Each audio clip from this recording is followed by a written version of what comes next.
नमस्कार दोस्तों।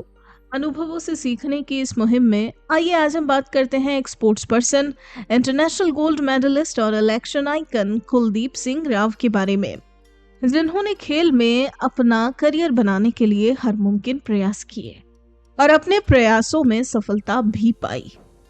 जी हाँ, आपको बता दें आज यह Indian tennis ball cricket team के वाइस कैप्टन हैं, कई स्पोर्ट्स एसोसिएशन के हेड हैं और साथ ही साथ भारत के चुनाव आयोग द्वारा नियुक्त डिस्ट्रिक्ट इलेक्शन आइकन है, जो मतदान के महत्व के बारे में जागरूकता पैदा कर रहे हैं।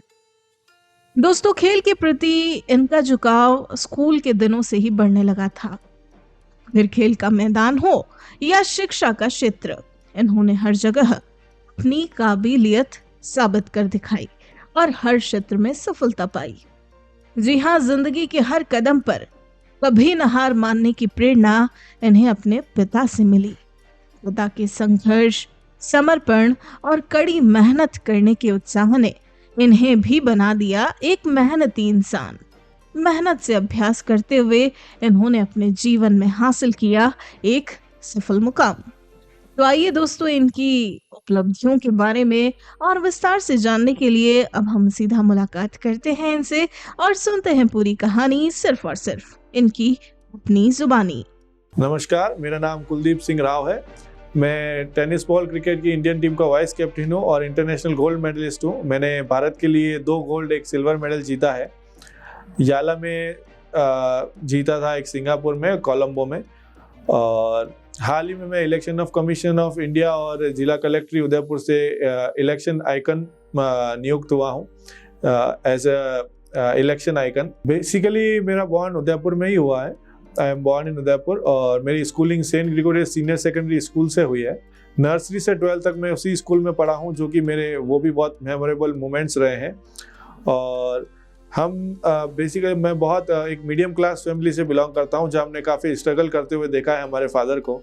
तो उनके स्ट्रगल को देखते हुए हमें ये जुनून आया था कि हम भी कुछ मेहनत करके आगे बढ़ें। तो फादर मेरे बहुत मेहनती इंसान है, उनको हमेशा उन्होंने बहुत स्ट्रगल किया है। वो प्राइवेट जॉब में है, as a production manager in एमजल इंडिया। तो उनको देख के काफ़ी ऐसा लगता है कि हमें कुछ ना कुछ लाइफ में करना है। या आप एक मीडियम क्लास फैमिली से आते हैं, आप तो अपने दोस्तों को देखते हैं, क्योंकि स्कूल अच्छा है आपका, तो आपके सब रिच फ्रेंड्स सब होते हैं। आप चाहते हैं कि हम पैसा कमाएं, और पैसा कमाने के लिए आपको मेहनत करनी पड़ेगी, आगे बढ़ना ही पड़ता है। तो ये हमेशा मैंने दूसरों से प्रेरणा ली कि हमें मेहनत तो करनी ही है। अगर आप मीडियम से आप हाई क्लास में जाना चाहते हो तो आपको कुछ ना कुछ हट के ही करना पड़ेगा। कुछ बोलते हैं कि भाई 7 पीढ़ी, एक जना अगर 1 पीढ़ी मेहनत कर ले तो आगे की 7 पीढ़ी सुखी रहती है। मेरे फादर ने करी काफ़ी हद तक, जो गाँव से आए थे, बिल्कुल कुछ नहीं था, और उन्होंने उदयपुर में आके वो सेटल हुए। उन्होंने अपनी हद तक काफ़ी मेहनत करी। उसके बाद मेरी जिम्मेदारी हो कि मैं कुछ मेहनत करके आगे बढ़ूँ, तो वो मैंने किया। मैं मैकेनिकल इंजीनियर हूँ। I have done my BTech from government engineering college Bikaner, जो कि मेरा बहुत अच्छा एक्सपीरियंस रहा था लाइफ का। और मेरी स्कूलिंग ग्रिगोरियस से मैंने 11th-12th में 90% से मैंने 12th पास करी थी। और AIEEE जब मैं करियर पॉइंट में था तब मेरा टॉपर था वहाँ का। 2 साल मेरे रेगुलर फर्स्ट रैंक होल्डर था वहाँ पे। उसके बाद मैंने अपनी RPT से एग्ज़ाम देकर उसमें 1200 रैंक लाके मैंने गवर्नमेंट कॉलेज में एडमिशन लिया, जहाँ मैंने अपनी मैकेनिकल स्ट्रीम में अपनी इंजीनियरिंग को कंप्लीट किया। स्पोर्ट्स में मेरा बचपन से ही काफ़ी हम खेलते थे क्रिकेट, एंड काफ़ी जगह खेले हुए हैं। और ये एज ए स्कूल से ही और कॉलेज में भी हमने गेम को मैंने कंटिन्यू ही रखा था।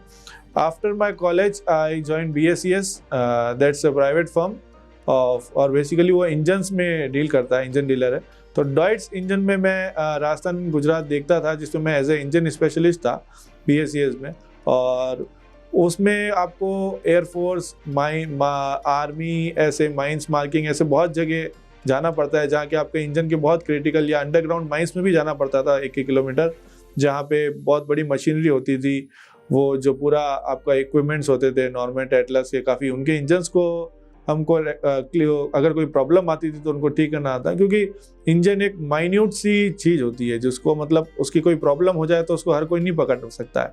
उसके लिए मैंने 1 साल तक तो कि इंजन के खाली पार्ट्स को मैंने वॉश करके, एक एक वॉश करके उसको देखा था कि एक्चुअली में होता क्या है।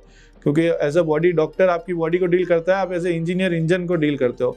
इंजन स्पेशलिस्ट में आपको सबसे पहले एकदम बारीकी से देखना पड़ता है, आपको लो लेवल में जाना पड़ता है। ऐसा नहीं कि आप इंजीनियर हो गए और आपको सब कुछ कुर्सी पे बैठे बैठे मिल जाएगा। अगर आपको सीखना है तो आपको एज अ फोरमैन भी आपको पार्ट्स खोलने पड़ेंगे, मशीन के नीचे उसके इंजन को ओपन करना पड़ता है। वो सारी चीज़ें मैंने करी 1 साल तक। उसके बाद मैं एज ए इंजन स्पेशलिस्ट अपने आप को, मेरे को स्टार इंजीनियर का जोनल लेवल पे अवार्ड भी मिला हुआ है, इलेक्ट्रिकल फील्ड में भी मिला और मैकेनिकल में भी मिला है फॉर इंजन्स। वो मैंने काफ़ी हद तक, मैंने काफ़ी ऐसी क्रिटिकल कंप्लेंट्स भी थी जो मैंने सॉल्व करी है, जो नहीं हो रही थी किसी से। उसमें मेरे एक बड़े भाई जैसे ही हैं जो डायरेक्टर थे BSCS के, केदार सिंह जी राठौर, उन्होंने काफ़ी सपोर्ट किया मेरे को इस फील्ड में। और ये करते करते मैं इंजन में काफ़ी नॉलेज ले ली। और फिर मैंने अपनी प्राइवेट जॉब को, बहुत जॉब इज़ जॉब बेसिकली मुझे लग रहा था। मैंने अपना कोचिंग इंस्टीट्यूट भी जॉब के बाद ओपन किया खुद का, क्योंकि एज अ 12th तक मैंने बताया कि मैं 12th में 90% होल्डर था और मैंने कहीं कोचिंग करियर पॉइंट में करता था। पर मेन चीज़ जो होती है वो सेल्फ स्टडी होती है। आपको जो कोचिंग पे पढ़ा रहे हैं, जो स्कूल में पढ़ा रहे हैं, वो अगर आप घर पे आके पढ़ लोगे 2 घंटे तो आपके सारे फंडे क्लियर होते हैं। अगर आप अगले दिन पे टालते जाएंगे तो वो कुछ भी सेंस नहीं बनता, वो आप पे लोड ही चढ़ता रहता है। और फिर बच्चा एक बार फ्रस्ट्रेट हो गया या तो स्ट्रीम चेंज कर देता है, या थक जाता है, फिर या नंबर नहीं ला पाते या फेल हो जाते हैं। बहुत सारी चीज़ आती है। मेरे साथ मुझे कोई समझाने वाला नहीं था। मैंने बस जो स्कूल में मुझे पढ़ाया जाता उसको मैं घर पे आके पढ़ लेता 1 घंटे। उसके बाद मैं चाहे खेल रहा हूँ, कुछ भी कर रहा हूँ, मेरे नंबर अच्छे आ रहे थे। तो मैंने ये चीज़ फंडे को देखते हुए मैंने कहा कि ऐसा बिजनेस सेट करूँ जिसमें मैं थोड़ा अच्छा हूँ। तो मैंने कोचिंग इंस्टीट्यूट ही चालू किया था। कॉलेज में हम बच्चों को ट्यूशन्स पढ़ाते थे, छोटे बच्चों को, तो वो चल ही आ रहा था। तो मैंने अपना coaching institute alpha institute of mathematics and science के नाम से ओपन किया घर पे ही। उसमें मेरे फादर भी 40+ ईयर से ही MSc मैथमेटिक्स और वो मैथ्स पढ़ाते 40+ ईयर से, राव सर नाम से। तो वो साथ में थे ही। तो मैंने कहा father he will be taking maths and I will be taking other subjects. तो उसके बाद मैंने पढ़ाना चालू किया। अब काफ़ी बच्चे जो ऐसे थे मेरे पास आए हैं जो कि बिलीव करोगे कि एज अ फेल कंडीशन में आए थे। उन्होंने भी 80-90% प्लस स्कोर किए हुए हैं। उदयपुर के ही हैं, बहुत बच्चों के नाम भी पता है मुझे। और वो काफ़ी उन्होंने स्ट्रगल किया। तो बच्चों को थोड़ा सा समझाना पड़ता है। मेहनती हर बच्चे होते हैं। साइंस में आपके कंसेप्ट क्लियर नहीं होते, वो नो डाउट नहीं कर पाते कुछ बच्चे, पर अगर उनको सही पाथ मिले तो वो कर सकते हैं। एज अ रोल मॉडल अगर बात की जाए तो मेरे स्पोर्ट्स में लाइफ चेंजिंग मेरे लिए मिस्टर शहजाद खान रहे हैं, जो कि अभी बहुत सारी फेडरेशंस चला रहे हैं इंडिया में। उन्होंने स्पोर्ट्स में मुझे काफ़ी सपोर्ट किया, जहाँ की मैंने यहाँ पे उदयपुर में नेशनल टूर्नामेंट्स भी कराए थे रोप्स के। उसमें बहुत, आपको एक टूर्नामेंट कराने में आपको 1 महीने की तैयारी करनी पड़ती है अगर नेशनल कराना है, जिसमें आपके 800 कम से कम प्लेयर्स आते हैं। वो मैंने करवाया अरेंज, और धीरे धीरे सपोर्ट करते हुए मैं आज जंप रोप में राजस्थान का वाइस प्रेसिडेंट हूँ। और मेरे पास काफ़ी पोस्ट है स्पोर्ट्स में, जो कि हम सिर्फ फेडरेशन को चलाने के लिए है। अगर आप अच्छे से आप फेडरेशन चलाते हो तो ही आपको फेडरेशन, इंडिया बॉडी आपको पहले डिस्ट्रिक्ट में एसोसिएशन भी है मेरे पास, वो देती है, फिर आपको राजस्थान में पोस्ट देगी। और आपने बेटर किया तो हो सकता है कि इंडिया में भी कोई पोस्ट मिल जाए। तो he is my role model Shahzad Khan, जो कि बहुत वो भी कुछ नहीं, वो भी नॉर्मल से ही चालू किए थे, पर आज बहुत बड़े लेवल पे वो भी इंडिया में है। एज अ मोटिवेशनल कोट तो मैं कोई कवि के हिसाब से कविता नहीं लिखता, पर मैं सब बच्चों को एक मेन चीज़ आप बताना चाहूँगा। सबसे, जो भी बच्चे किसी में पढ़ाई में है, स्पोर्ट्स में है, सबसे बड़ी चीज़ मैं उनको बता रहा हूँ कि आप लाइफ में अगर आगे बढ़ना चाहते हो तो कभी आप हार से डरो मत। गेम एक ऐसी चीज़ है जिसमें आप हारते भी हो, जीतते भी हो। आप छोटे हैं, आप प्रैक्टिस कर रहे हैं, हो सकता है आप 10 बार हारोगे, पर आप उस हार से, आपको कभी भी ऐसा नहीं है कि हमें गेम छोड़ देना चाहिए, प्रैक्टिस छोड़ देनी चाहिए। बहुत से ऐसे एग्जाम्पल्स है जो हार के घर पे नहीं बैठे हैं और वो आज इंडिया पे टॉप लेवल पे। वो बहुत से ऐसे जने हैं जो कि आप, अगर आपको हार से आप हार गए, आपको हार से कभी हारना नहीं है। हार हमेशा कुछ सिखा के जाती है। तो आपको कभी भी प्रैक्टिस नहीं छोड़नी चाहिए, कंसिस्टेंसी आपको रखनी चाहिए। और बस एक ही चीज़ है, आपको हमेशा आपकी जो चीज़ पसंद है, जो आपको करना है, उसके लिए आप रेगुलर करे जाओ। रिजल्ट की परवाह मत करो। रिजल्ट एक न एक दिन इतना अच्छा आएगा कि पूरी दुनिया को आप पर गर्व होगा। स्ट्रगल तो लाइफ में, पूरी लाइफ भी आपकी स्ट्रगल होती है। कोई भी बंदा ऐसा नहीं है जिसकी लाइफ में स्ट्रगल नहीं होगा। शुरू से लेके अभी तक सबकी लाइफ में स्ट्रगल्स रहता है। मेरी लाइफ का मेन स्ट्रगल में अगर बात करूँ तो जब मैं जॉब कर रहा था, 5 साल मैंने आपको बोला एज ए मैकेनिकल इंजीनियर मैंने जॉब करी थी। उसमें जॉब में सब कुछ था मेरे पास, जाना आना बहुत बहुत अच्छी चल रही थी, जॉब का पैकेज वगैरह सब अच्छा था, पर एक मन नहीं मान रहा था। ऐसा बोलते हैं कि आपको क्या किस लिए, क्या आप जॉब के लिए बने हो। तब उस टाइम मेरे पास फेस था कि अब क्या करें। फादर मेरे स्ट्रिक्ट हैं, वो मानते नहीं कि आप जॉब छोड़ो, उनको बोलूँ तो वो तो बिल्कुल घर से निकाल दे जैसे। तब मदर ने मेरा सपोर्ट किया था कि भाई तू कुछ भी कर, मैं तेरे को खाना तो घर पे खिला दूंगी। तब मैंने एक डिसीजन लेके, क्योंकि बहुत आप 5 साल जॉब करने के बाद आप छोड़ रहे हो और आप कुछ न कुछ करना चाहते हो, तो वो आप जानते हो सोसाइटी में सब लोग और घर पे बोलेंगे कि आप ऐसा क्यों कर रहे हो। तब जाके फिर भी मेरे को खुद पे कॉन्फिडेंस था, मैंने जॉब को लीव किया था अच्छे से सर से बात करके, और मैंने अपना खुद ना कोचिंग इंस्टीट्यूट खोला। उसके साथ मैंने स्पोर्ट्स भी ज्वाइन किया था। उसी की बदौलत पर आज मैंने जो वो रिस्क लेके और जॉब में मैंने स्ट्रगल करके वहाँ पे बिल्कुल पीछे मुड़ के नहीं देखा, और स्ट्रगल करते करते मैंने अपना कोचिंग को अच्छा सेटअप किया, अपने स्पोर्ट्स में खुद को अलाइन किया। तब जाके मैं आज मुझे लगा कि हाँ, वो अगर डिसीजन मैं नहीं लेता तो आज मैं हो सकता है आपके सामने बैठ के इंटरव्यू भी नहीं दे पा रहा हूँ। आज मैं इंडिया लेवल तक पहुँच गया हूँ। तो ये एक आपको रिस्क तो लाइफ में लेना पड़ता है, स्ट्रगल्स तो आपको करने ही पड़ते हैं, पर अगर आपको खुद पे कॉन्फिडेंट है, आपका मन जिसमें है, तो वो हमको करना ज़रूर चाहिए। ये मेरी लाइफ का सबसे बड़ा स्ट्रगल था। अचीवमेंट्स अगर एकेडमिक्स से शुरू करूँ मैं, स्कूलिंग से, तो 11th-12th में मेरे 90+ % थे, जो कि साइंस स्ट्रीम में थे, और जिसके साथ मैं करियर पॉइंट में भी कोचिंग कर रहा था। तो उसमें भी मैं all over first ranker holder था 2 साल तक। रेगुलर मेरा फर्स्ट रैंक आया था, सेकंड भी नहीं आया था, रेगुलर फर्स्ट रैंकर होल्डर था। उसके बाद स्पोर्ट्स फील्ड में बात करूँ तो अभी इंडो श्रीलंका जो चैम्पियनशिप थी, उसमें मैं इंडिया का वाइस कैप्टन था और मैंने इंडिया के लिए गोल्ड मेडल लिया था। उसमें भी बहुत क्रिटिकल मैचेस थे, जिसमें पर हमने इंडिया के लिए गोल्ड मेडल जीत लिया। याला में मैंने इंडिया के लिए गोल्ड मेडल जीता हुआ है, सिंगापुर में सिल्वर मेडल लिया हुआ है, ये सब। और अभी हाल ही में मेरे को इलेक्शन कमीशन ऑफ इंडिया और उदयपुर चुनाव आयोग और उदयपुर जिला कलेक्टर ने मेरे को उदयपुर का डिस्ट्रिक्ट आइकन अपॉइंट किया है फॉर एज ए मोटिवेशन, और लोगों को ये हम बता सकें कि आपको वोटिंग करनी ज़रूरी ही है।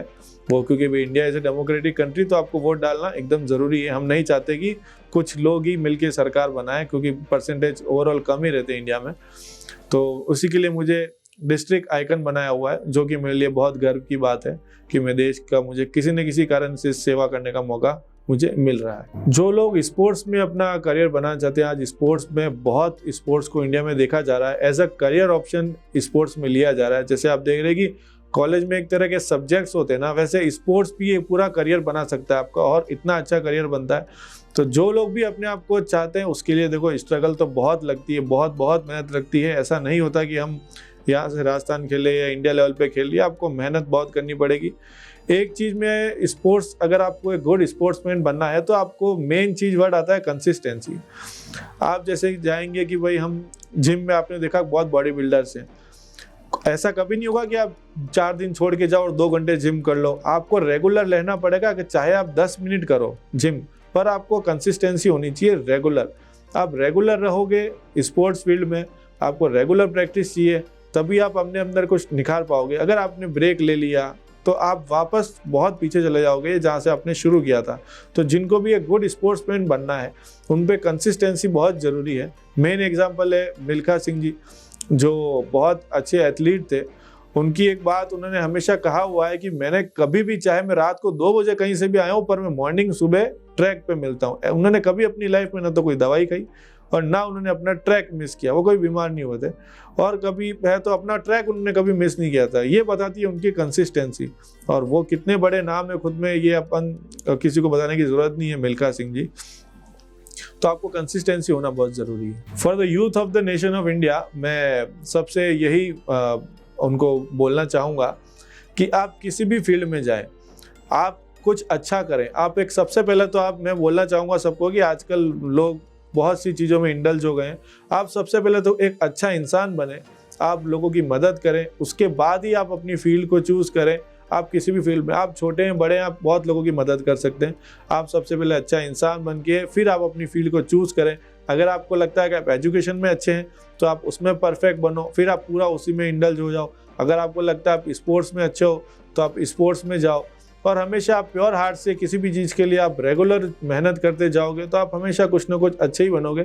आप किसी भी लाइन में रहकर आप इंडिया की सेवा कर सकते हो, नो डाउट। मल्टीपल चॉइसेस है, मल्टीपल टास्क है। ऐसा नहीं है कि एक बच्चे को मतलब आपको पढ़ाई करनी है। पढ़ाई एकेडमिक्स, मैं खुद एक टीचर होकर बता रहा हूँ कि एकेडमिक्स एक आप नॉर्मल भी पढ़ सकते हो, ठीक है, पास हो जाओ 50-60, इतना प्रेशर नहीं डालना बच्चे पे।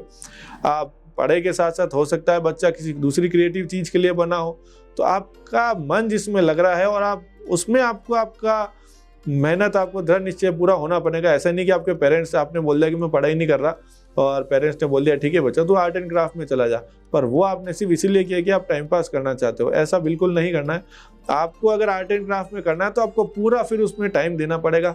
आपको एक कोई चीज़ ऐसी रखनी पड़ेगी जिसमें आप पूरा टाइम दे सको, और आप इंडिया के लिए क्या, आप पूरे वर्ल्ड के लिए आप कुछ ना कुछ कर सकते हैं। और आपको बस खुद के अंदर क्या चीज़ है वो आपको तराशनी पड़ेगी, उसमें टाइम लगेगा। पर यूथ के लिए मेरा यही कि आप जिसमें परफेक्ट हो वो करो। देश की सेवा किसी भी तरीके से की जा सकती है जो आपको करनी चाहिए। थैंक यू फॉर वॉचिंग मेरी कहानी। जय हिंद, जय भारत। दोस्तों, आज हमने जाना एक sports person, international gold medallist और इलेक्शन आइकन कुलदीप सिंह राव के अनुभवों और उपलब्धियों के बारे में।